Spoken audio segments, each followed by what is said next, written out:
Honestly, my favorite part of the weekend was driving up.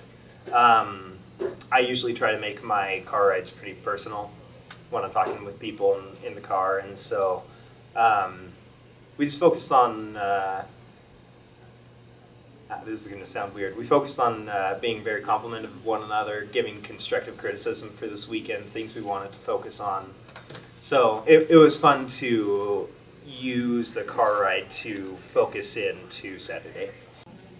My favorite part of the weekend has to be playing the Florida game. I played last year, and my favorite game last year was against Whitman, but I got hurt halfway through, and so I had to stop the last like 5 or 6 points, and it was super frustrating. And so it was really fun to come out and play against Florida, a really high-quality team, and just to see our whole team respond. There was a bunch of times, more than 2 or 3, that we were on the goal line, and we made them work like at least 5 or 6 throws. Maybe half of them we got D's and half of them we didn't, but it was just really cool to come out and see that the team was energized and like ready to put in that effort, and it was just a blast to play in that game.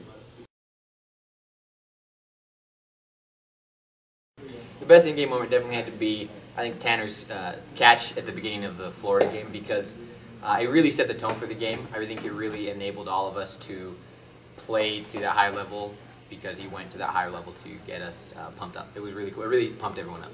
The best in-game moment from my perspective was in the Florida game. Like, we went down at halftime 7-5, and so we were on the line just like after halftime. Just everyone was like, "Man, we got to get this back." And we kind of like as a team, even like people on the sideline and people on the line were like, "Man, we're going for this." And so it was just like a kind of like a decision that the team made, and then we pulled back and we got 2 breaks, and we tied it up. I'm pretty sure. Maybe we didn't get 2 breaks, but we played really well, and we ended up tying the score soon after that.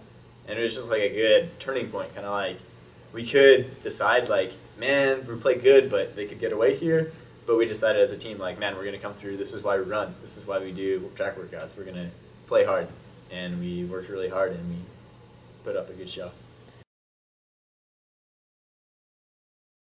Best defensive play has to go to Nathan Freystetter.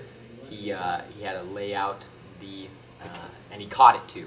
It went the extra mile. Didn't necessarily have to. Sometimes you can get away with D's just by running up and D'ing them with your hand, knocking them down. But he bid through and definitely got the D.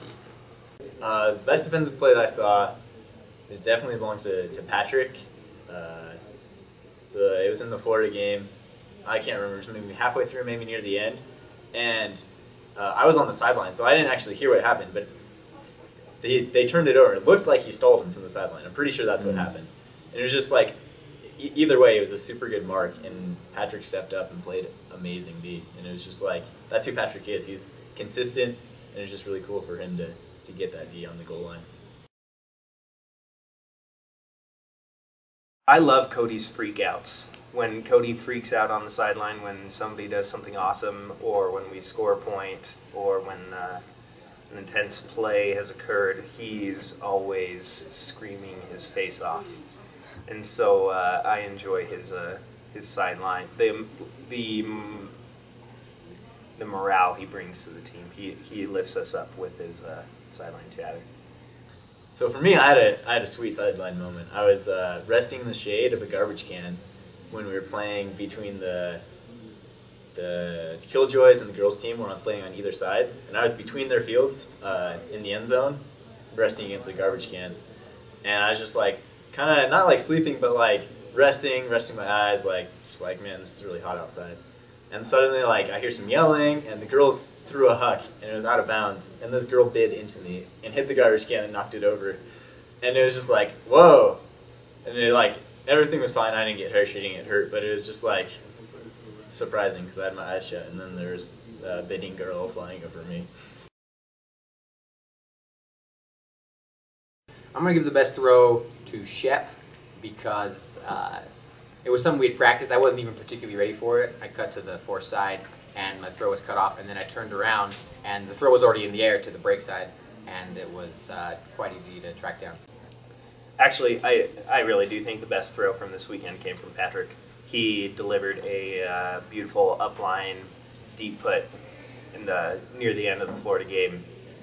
It brought us a lot of energy. I have to say Marcus has this. The push pass on the Florida goal line after they dropped the goal. And it was just like unexpected. No one thought it was going to happen. It was kind of wobbly, but like it was just like perfect right to Tanner, and Tanner just like clapped it, and it was sweet.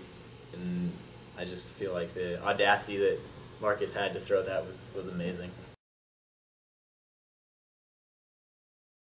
I'll give a shout out to Isaac Davis. We connected on a couple sweet long hucks, but also just like I feel like he did a good job of being consistent. Like sometimes he throws tons of really long hucks that are maybe ill-advised, but he did a really good job of choosing which ones were right and making big plays, but also holstering it and dumping it off when he needed to. So I feel like he played really well. The best particular player that I saw from this weekend, person that I thought really kept their cool while they were playing, was Patrick. He played very well when he was able to play. He played very well in the middle of the field. He played his role essentially. He was dumping the discs when he caught the disc upfield. If the dump was unavailable, he had confidence to turn upfield and deliver the next throw. I thought he had a pretty standout performance. Eldon was really great.